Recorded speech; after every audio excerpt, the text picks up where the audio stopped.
நாம் எல் நாஷா, அவர் மன்னிக்கிற தேவனாய் இருக்கிறார். நம்முடைய தேவன் அவர் ஒரு கொடூரமான அரக்கன் கிடையாது. இது கிறிஸ்தவ விசுவாசிகள் ஒவ்வொருவரும் தெளிவாய் புரிந்து கொள்ள வேண்டும். நம்முடைய தேவன், நாம் ஆராதிக்கிற நம்முடைய தேவன் ஒரு கொடூரமான அரக்கன் கிடையாது.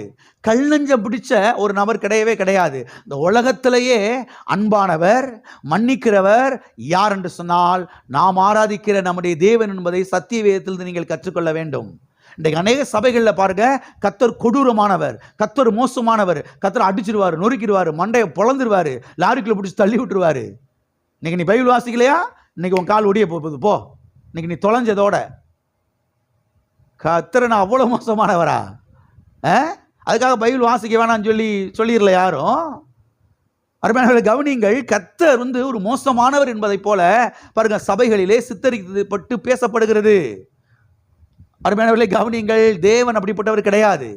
தேவன் மன்னிக்கிறவர், தேவன் நல்லவர், தேவன் கிருபையுள்ளவர், தேவன் இரக்கமுள்ளவர். அவரை போல இரக்கமுள்ளவர், அன்புள்ளவர், மன்னிக்கிறவர் இந்த உலகத்தில் யார் இருக்க முடியவே முடியாது. மீறுதல்களை மன்னிக்கிறதுலே தேவரீர் உமக்கு ஒப்பானவர் யார்? ஆமென். மீறுதல்களை, பாவங்களை, அக்கிரமங்களை மன்னிக்கிறதுல இவருக்கு ஈக்குவல் யார் கிடையவே கிடையாது. இவருக்கு சமமான யாரும் கிடையவே கிடையாது. அவர் வெகுவாய் மன்னிக்கிறார். அவர் மன்னிக்கிறதிலே தயை பெருத்தவராய் இருக்கிறார்.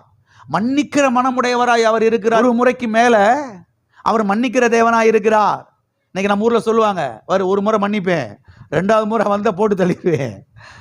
சும்மா தப்பு செஞ்சுட்டு நீங்க மன்னிப்பு கேட்டுக்கிட்டு இருக்க நாங்க கிறுக்கு பயில்களா, ஏன்னா நினைச்சுக்கிட்டு தருவோம் மனத்துல நீ அப்படின்றவாங்க. லட்சம் முறை தவறு செஞ்சுட்டு வந்தாலும் கர்த்தர் மன்னிக்கிற தேவன் என்பதை தெரிந்து கொள்ளுங்கள். அதனால லட்சம் முறை தவறு செய்யுங்கன்னு சொல்லி அர்த்தம் கிடையாது. கர்த்தர் யார் என்பதை புரிந்து கொள்ளுங்கள். கர்த்தர்னா பாருங்க, ஒரு மோசமான ஒரு ஆளுன்னு சொல்லி உள்ளத்துல பதிச்சு வச்சுக்கிட்டு அப்புறம் போய் ஆண்டவரே தோத்திரமையா தோத்திரமையான்னு ஜெபம் பண்ணிட்டு இருக்காங்க நம்ம ஆட்கள். ஜெபத்துக்கு பதில் வராது. ஜெபத்துக்கு ஏன் பதில் வராமல் போனது என்பதுக்கு காரணம் என்பதை நீங்கள் தெரிந்து கொள்ளுங்கள்.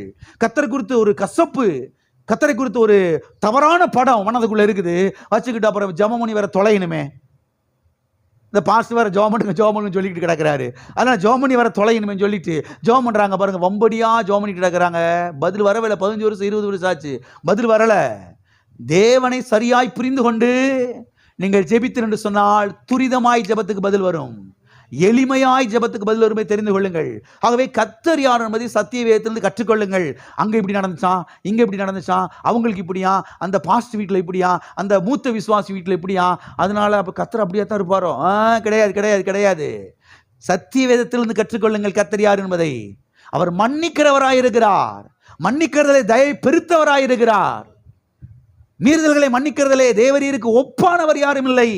அவர் மன்னிக்கிறதிலே அவ்வளவு உயர்ந்தவராய் இருக்கிறார். அவர் எதை மன்னிக்கிறார்? பாவங்களை மன்னிக்கிறார், அக்கிரமங்களை மன்னிக்கிறார், தவறுகளை மன்னிக்கிறார், மீறுதல்களை மன்னிக்கிறார், குற்றங்களை மன்னிக்கிறார், குறைகளை மன்னிக்கிறார். கர்த்தர் எவ்வளவு தூரம் நம்மளை மன்னிக்கிறாரு!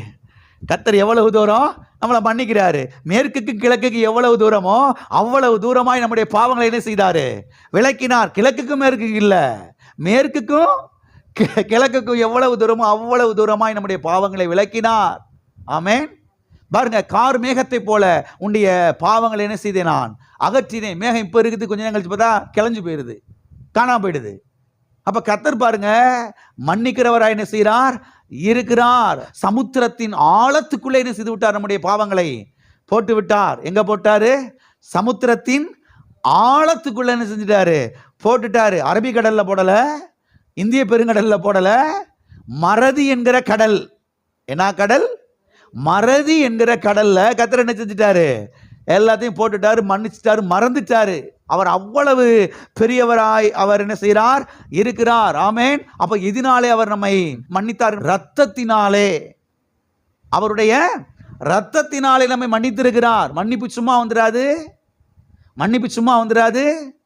அவர் ரத்தத்தை சிந்தி அதன் மூலமாக நம்ம என்ன செய்திருக்கிறார்? மன்னித்திருக்கிறார்.